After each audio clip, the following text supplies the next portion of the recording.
NFL midseason awards, and we'll start from the top with the MVP. At the midpoint in the season, Justin, who is your MVP? This is going to be far left field. I know you didn't bring me on the show for this one, right?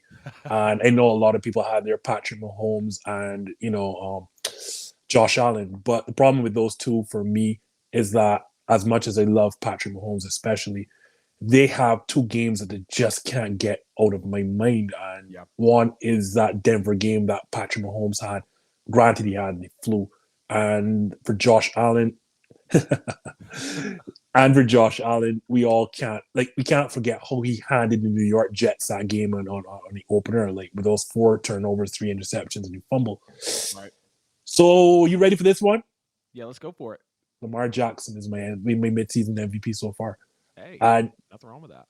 I, and I mean, stats may not be eye popping, but the reality situation at 6-2, the Baltimore Ravens really should be undefeated 8-0. They had no right losing to the Indianapolis Colts in overtime, and especially, I'm not sure if you watched that Pittsburgh game. Like that was, if not for the 8 drops in that Pittsburgh game, we're talking about an 8-0 Baltimore Ravens.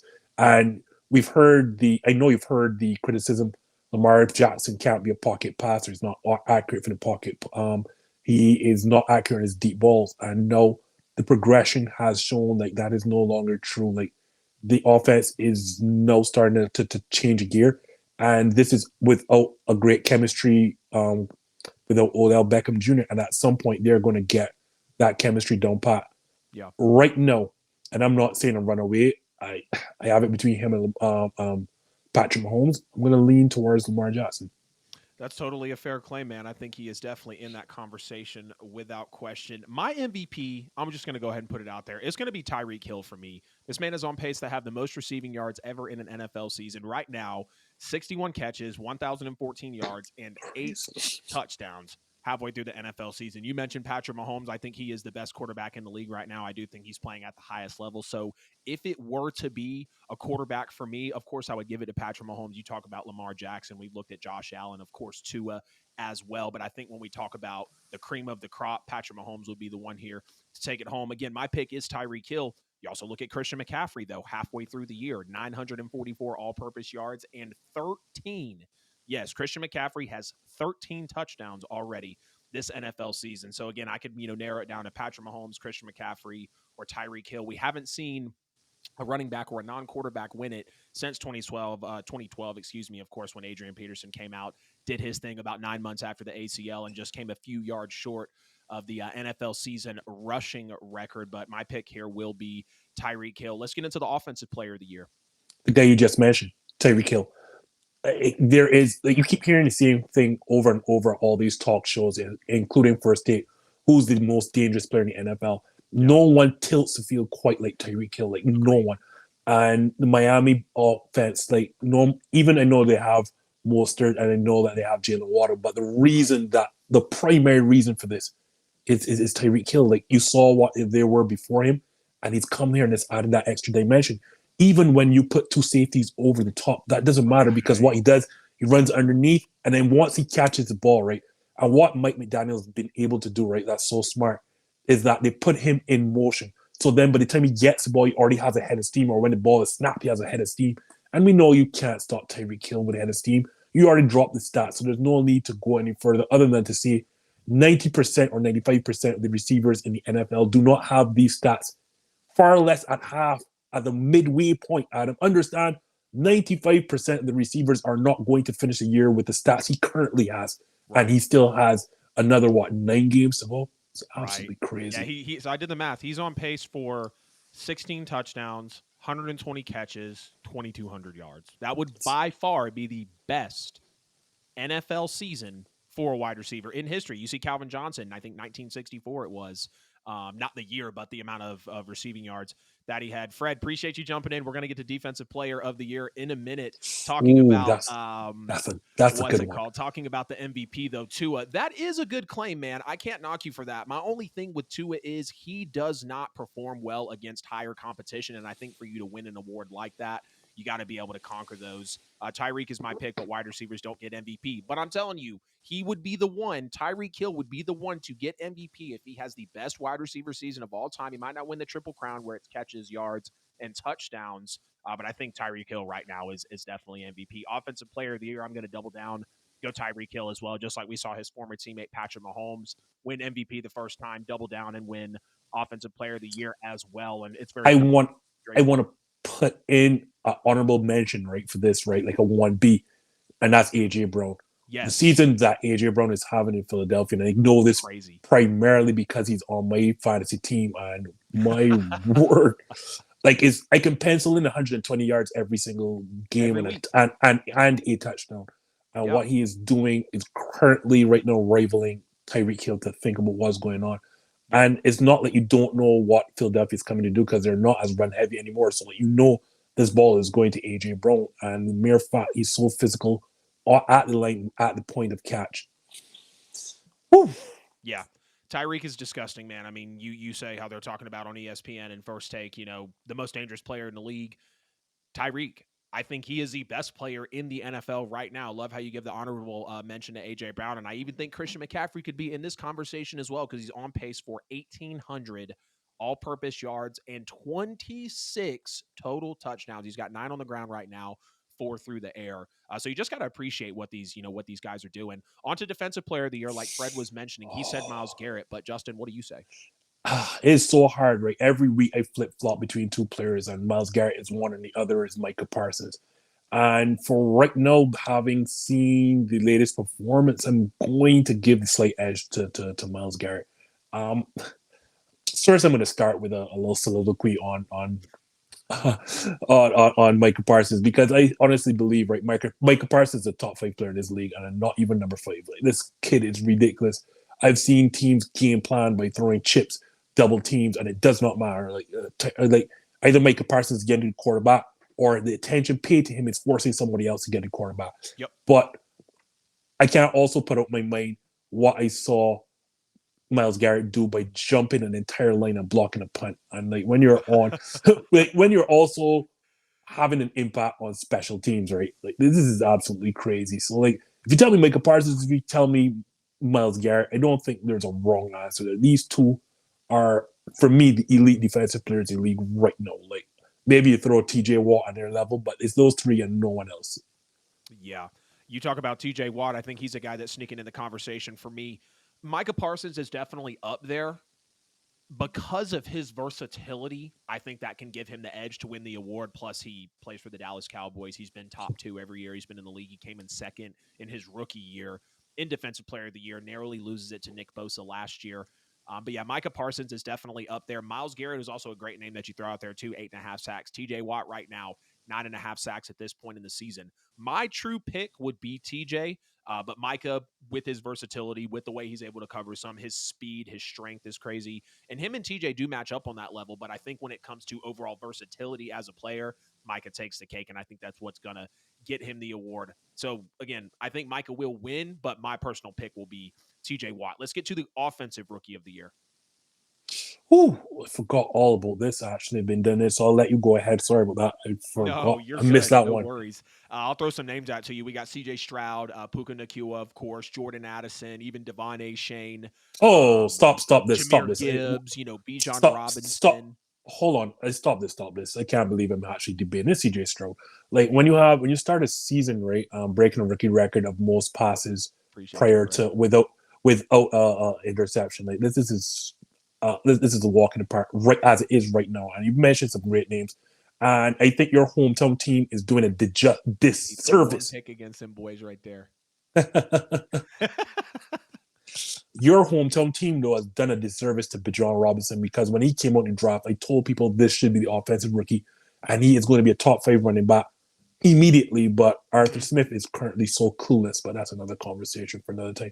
It is CJ Stroud, and right now, CJ Stroud is making me look like a fool because I thought Bryce Young was the best quarterback in the draft. Obviously, we have a ton of time still to wait, but I also did say I couldn't understand all the pre-draft hate that CJ Stroud was getting because, Yeah, like, it made no sense. It was just one of those things where it's like, oh, Joe Burrow's hands, Kenny Pickett's hands, this Jamar is Chase. crazy. The I ball is smaller.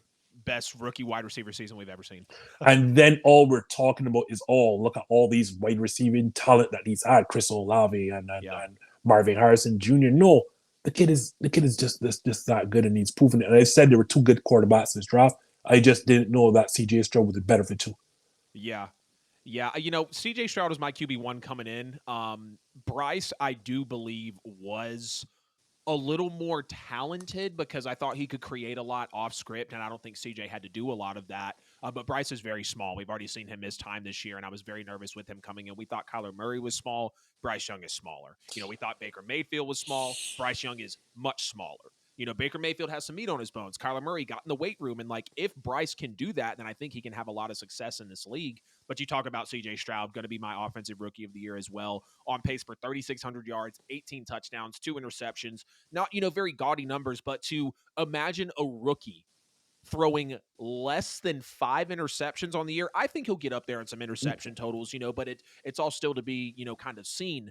To even think that a rookie could throw less than 10 or maybe 12 interceptions in their, in their quarterback season, I think is very impressive. So knowing that he's on pace for this type of season, but yes, he's very poised. He looks like a veteran already, playing a lot like in these games throughout the NFL, a lot like he did against Georgia. And I'll still stand on the statement that is a big game that got him to that second overall pick. But, some honorable mentions as well. Puka Nacua clearly crushing it right now. Jordan Addison jumping in place of Justin Jefferson. Jordan Addison quietly has 7 touchdowns on the year as a rookie and is going to be continuing through this season with that wide receiver 1, wide receiver 2 role until Jettas comes back from IR. Devon Achane would have been my pick, but he hasn't played in a month, and that man went out 4 games, 6 touchdowns. So just kind of go figure there, right? We're not saying he was going to score 24 rushing touchdowns on the year, or was he? Because Devon Achane was absolutely unstoppable, and I believe if he was still playing right now, that would be my rookie of the year pick. It would probably go to CJ because we know we like to, admire quarterbacks, but my pick right now going to be CJ Stroud, defensive rookie of the year, Justin. Remember I told you, I think we had a show, and I told you that the Eagles again got away with arguably the best defensive player in this Highway draft in robbery. Jalen Carter, right? I will say it's either him or Witherspoon from Seattle. I'm gonna because of the love that Philadelphia gets on all those primetime games, I'm gonna lean towards Carter. But I remember I told you them getting Jalen Carter is Runaway. absolutely crazy. And every single general manager that allowed that to happen should be fired on the spot. And so said, so done. Even though Philadelphia has taken a step back defensively, but that's because of all the free agent losses that they had. But yeah, Jalen Carter right now.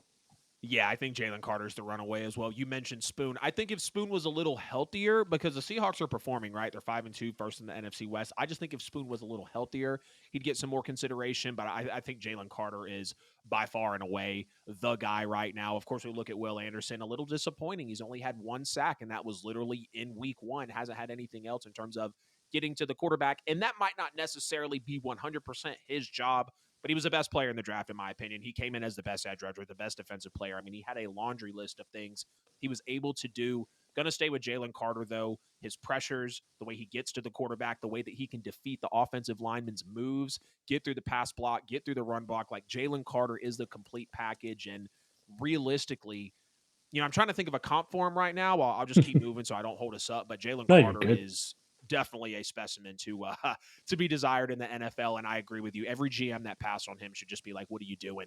And we haven't even seen Nolan Smith really come to life yet. And that's another guy that's in the doghouse right now. N'Kobe Dean's not in the doghouse, but we see him also from Georgia as well as the Eagles just continue to snatch these guys up. Coach of the year. Oh, This was one that kind of shocked me because I'm seeing a lot of different answers, from podcasters out there, analysts, writers that are just putting the news out. Coach of the year, man. Who do you have? for me, it's so subjective. It depends on for me expectations of what you want, right? But because I'm in that division, right, I absolutely love Dan Campbell. Absolutely love. And then for you on opening night, I know it was against a Kansas City team, missing Travis Kelsey and also missing Chris Jones. Chris Jones up the middle, right? Two of their 3 best players were not playing. Right. But the reality is on ring night, opening night, you go into Kansas City. You're not even playing at home. You go into Kansas City and beat the defending champs, right? And everyone, I know all the expectations are so high on Detroit coming into the season, but the reality is you've matched those expectations with an extremely young squad. And you know me, I love building teams the old school way, building them from the lanes out. I think when you look at this team offensively, especially, and eventually the defense will catch up as the team gets older. For me, it's Dan Campbell for what the Lions have because right now this team is easily going to win the NFC North, Yep. and I have them at the very worst, the second or third best team in the NFC. Yeah, totally agree with you, man. You got guys like Dan Campbell in the running, Mike McDaniel. I think you could look at Doug Peterson. Shane Steichen was my lock before Anthony Richardson went out for the year because what he was doing with Anthony Richardson, the way that the Colts felt like they were already playing with house money, that offense was actually ticking up. And even now, with my Saints just playing them, they were top 10 in all offensive categories. Pass yards per game, points per game. You also look at Kyle Shanahan, Nick Sirianni, a lot of these coaches that are floating around the league. Most of those are NFC coaches, though. But I am going to go with Dan Campbell as well. I think it would come down to Dan Campbell or Mike McDaniel. And I think the fact that Dan Campbell's got the Lions in a position that he does. You look at Jared Goff's last 17 games, just a couple of games ago, the touchdown to interception ratio was crazy. The win loss was 13-4.